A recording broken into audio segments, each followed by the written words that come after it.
Fernando Ures é um dos maiores especialistas em criptomoedas do Brasil. Mestre em economia da escola austríaca, tem experiência mundial nos mercados financeiro e imobiliário, além de ser conselheiro do Instituto Mises Brasil, estudioso da teoria monetária e entusiasta de moedas digitais. Em 2014, Ures lançou o seu livro Bitcoin, a moeda na era digital, o primeiro livro em língua portuguesa sobre o fenômeno Bitcoin. Neste livro, Ures procura introduzir e explicar o funcionamento da nova moeda e o contexto de seu nascimento, além de aplicar o aparato teórico da Escola Austríaca de Economia para analisar o Bitcoin e dedicar a parte final da obra para a ideia de liberdade monetária e de como o Bitcoin se enquadra nesse contexto. Se você ficou curioso para saber mais sobre esse conceito inovador de moeda, cujo impacto para a economia tem o potencial de levar o sistema financeiro para uma nova era, então assiste esse pequeno resumo desse livro que não somente deixa claro o potencial do Bitcoin como dinheiro, mas também é uma verdadeira aula sobre teoria monetária. Olá, esse é o canal Investimento Fácil e hoje falaremos sobre o livro Bitcoin, a moeda na era digital. Antes de mais nada, peço a você que deixe o seu like e se inscreva caso você ainda não seja inscrito. Isso ajuda o nosso canal a crescer e o nosso conteúdo chegar a cada vez mais pessoas. O que é o Bitcoin? Nessa primeira parte do livro, o autor nos explica que o Bitcoin é uma forma de dinheiro assim como o real, o dólar ou o euro, com a diferença de ser puramente digital e de ser descentralizado, ou seja, não ser emitido por nenhum governo ou qualquer outro tipo de autoridade central e que o seu valor é determinado livremente pelos indivíduos no mercado. A invenção do Bitcoin é revolucionária porque pela primeira vez o problema do gasto duplo, que acontece quando um usuário consegue gastar as mesmas moedas digitais mais de uma vez, já que diferentemente de moedas físicas, arquivos digitais podem ser duplicados, foi resolvido sem a necessidade de um intermediário. Portanto, dentre muitos outros fatores, o que faz o Bitcoin ser único é o fato de ele ser o primeiro sistema de pagamentos global totalmente descentralizado, já que até a invenção da criptomoeda em 2008 pelo programador não identificado, conhecido apenas pelo nome de Satoshi Nakamoto, transações de dinheiro online sempre necessitavam de um intermediário de confiança como um banco ou empresas de serviço de pagamento como PayPal ou Mastercard. Nesse sentido, o Bitcoin nos remete a como a internet e o e-mail revolucionaram a comunicação, pois antes, para enviar uma simples mensagem a uma pessoa do outro lado do mundo, era necessário fazer isso através de um intermediário, no caso uma empresa que ofereça o serviço de correio, o que hoje é algo inimaginável. Dessa forma, o autor conclui que o e-mail fez com a informação, o Bitcoin fará com o dinheiro, pois com o Bitcoin você pode transferir fundos de A para B em qualquer parte do mundo, sem jamais precisar confiar em um terceiro para essa simples tarefa, o que por si só representa uma enorme vantagem ao diminuir os custos de transações. A história e o contexto do Bitcoin. Independente de não termos certeza quanto aos motivos que o fizeram surgir, não há dúvidas quanto aos fatores que possibilitaram o desenvolvimento do Bitcoin, a revolução digital e a popularização da internet. Mas mesmo apesar de não podermos determinar com certeza quais foram os motivos que levaram Satoshi Nakamoto a criar a tecnologia do Bitcoin, é somente com a análise do contexto em que o Bitcoin surgiu que podemos entender a sua razão de ser.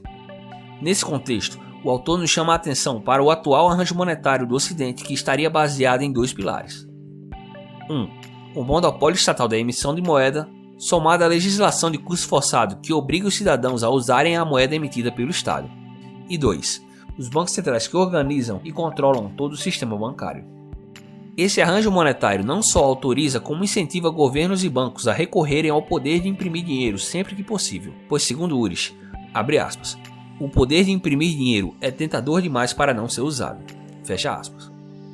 E de fato, esse poder abriu o caminho para o que o autor chama de o grande experimento monetário para o novo milênio, em que bancos centrais do mundo todo passaram a imprimir dinheiro desesperadamente e que teve como resultado uma guerra cambial mundial que hoje evoluiu para uma guerra comercial, a inundação dos balanços dos bancos centrais de ativos podres e uma nova bolha com potencial de destruição ainda maior, dentre outros fatores. Ao mesmo tempo em que as atividades dos bancos centrais se tornam cada vez mais obscuras, as mesmas autoridades monetárias exigem cada vez mais informações da sociedade, o que nos leva a outro desdobramento do paradigma atual, a perda crescente de privacidade financeira, frequentemente justificada pela ameaça do terrorismo, real ou imaginário, a qual foi intensificada depois dos ataques às Torres Gêmeas em 2001. Então esse é o paradigma do atual milênio: crescente perda da privacidade financeira, autoridades monetárias centralizadas e opressivas que abusam do dinheiro isentas de qualquer responsabilidade, e bancos cúmplices e coadjuvantes nessa insanidade monetária. Foi nesse panorama em que Satoshi Nakamoto propôs o sistema do Bitcoin oficialmente com o paper Bitcoin, a Peer-to-Peer Electronic Cash System, disponibilizado em 31 de outubro de 2008. Apenas um mês antes disso, em setembro, a falência do banco americano Lehman Brothers, a maior falência da história americana, representava um marco da crise de 2008. Mas talvez o vestígio mais interessante sobre a visão crítica de Satoshi acerca do sistema monetário e bancário vigentes esteja gravado justamente no bloco Gênese, o primeiro bloco do blockchain. Às 18h15 do dia 3 de janeiro de 2009, nascia oficialmente o Bitcoin, com a primeira transação de sua história registrada no bloco Gênese e acompanhada da seguinte mensagem: The Times, 3 de janeiro de 2009. Chanceler à beira de um segundo resgate para os bancos. Uma alusão à manchete do jornal britânico The Times daquele mesmo dia. Um claro indicativo da visão crítica de Satoshi sobre o sistema bancário e a desordem financeira atual. O que a teoria econômica tem a dizer sobre o Bitcoin? Nesse capítulo, Ulrich descreve o nascimento da moeda digital e como ela em nada contraria a teoria da regressão de Ludwig von Mises, além de abordar sua inerente escassez, bem como a sua tão criticada natureza intangível, destacando que nosso sistema monetário atual já é na sua maior parte digital e intangível. Demonstra também como uma unidade do Bitcoin é o próprio meio de troca, ou o dinheiro propriamente dito, para em seguida se aprofundar um pouco mais na teoria e na prática, procurando comparar o sistema monetário atual com um sistema baseado em Bitcoins. Nesse contexto, outro ponto de destaque deste capítulo é o quadro comparativo que o autor faz com cada forma de dinheiro, levando em conta o modo como cada um atende ou não de maneira satisfatória os atributos necessários para compor um bom sistema monetário, como durabilidade, divisibilidade, maleabilidade, escassez e dependência de intermediários. Por todos esses motivos, pode-se dizer que o Bitcoin é o arranjo monetário que mais se aproxima daquele idealizado pelos economistas da escola austríaca e, portanto, chegamos à conclusão de que o Bitcoin é simplesmente uma forma de moeda superior a todas as demais.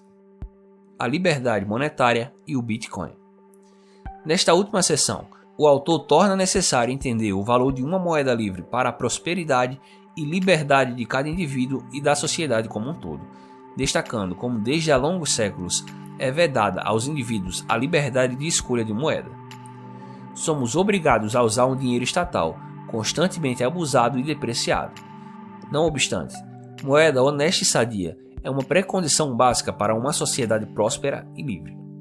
O monopólio da emissão de moeda e o sistema bancário cartelizado pelo próprio governo são responsáveis por grande parte dos problemas econômicos enfrentados pela sociedade moderna.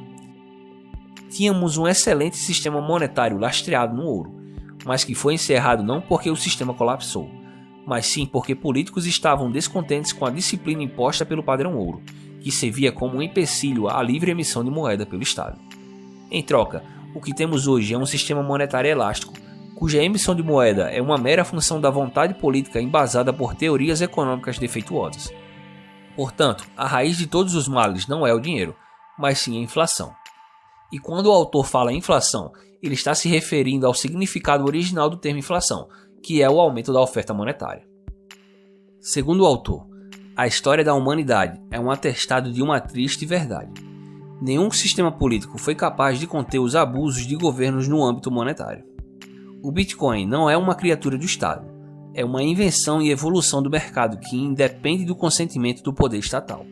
Bitcoin é, em realidade, uma forma de impedir a tirania monetária. Essa é a sua verdadeira razão de ser. O Bitcoin emergiu como uma resposta natural ao colapso da atual ordem monetária, à constante redução de privacidade financeira e a uma arquitetura bancária cada vez mais prejudicial ao cidadão comum.